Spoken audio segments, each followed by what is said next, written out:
l'église que vous voyez est donc de 1865. Hein. Elle a été inaugurée en avril 1865.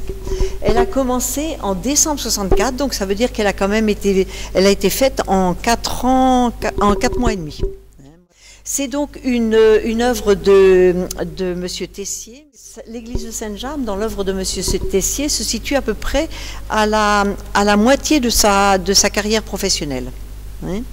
Donc, je crois que une des particularités de Saint-James, c'est d'avoir une église très claire.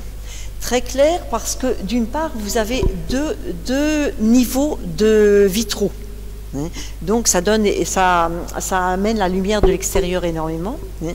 Vous avez une nef à 5, comment on appelle ça, 5 travées, à 5 travées. Et dans le fond, le chœur qui a 5 pans. Au milieu du chœur, vous avez l'autel qui est aussi du 19e et qui, lui, est déjà classé. L'église a remplacé une église ancienne du XIIe siècle qui, elle, a été détruite 2 ans avant la construction de celle-ci parce que l'église était trop petite. On dit les églises du XIXe siècle sont en tuffeau.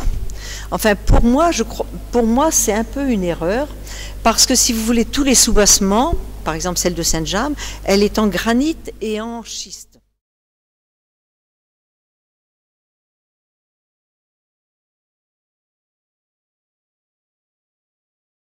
Cette ceinture avait été commandée par le curé après la guerre 14-18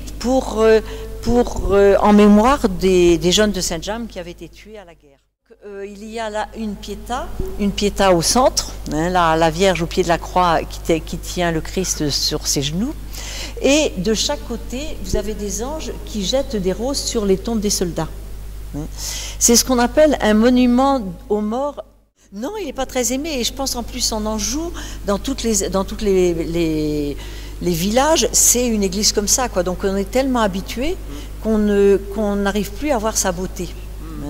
Parce que c'est quand même des lignes très élancées. Tous ces vitraux-là datent de 1870 à peu près. Le dessin a été fait par un couvent de carmélites au Mans, qui n'existe plus. Ah oui, le Carmel du Mans. Le Carmel du Mans, voilà.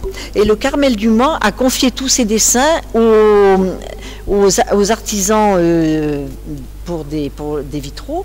À Angers, c'était l'atelier Barthes Bordereau.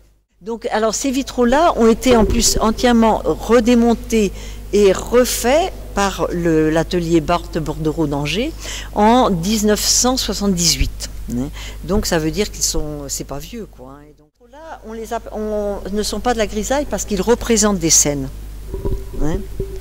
Ils représentent des scènes. On retrouve toujours en dessous, il y a beaucoup de saints qui ont un point commun avec la paroisse, mais c'est une scène imagée, quoi.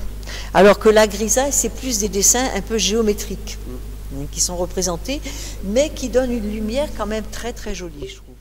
D'origine. Les autres ont tous été restaurés dans les années 1978-1980.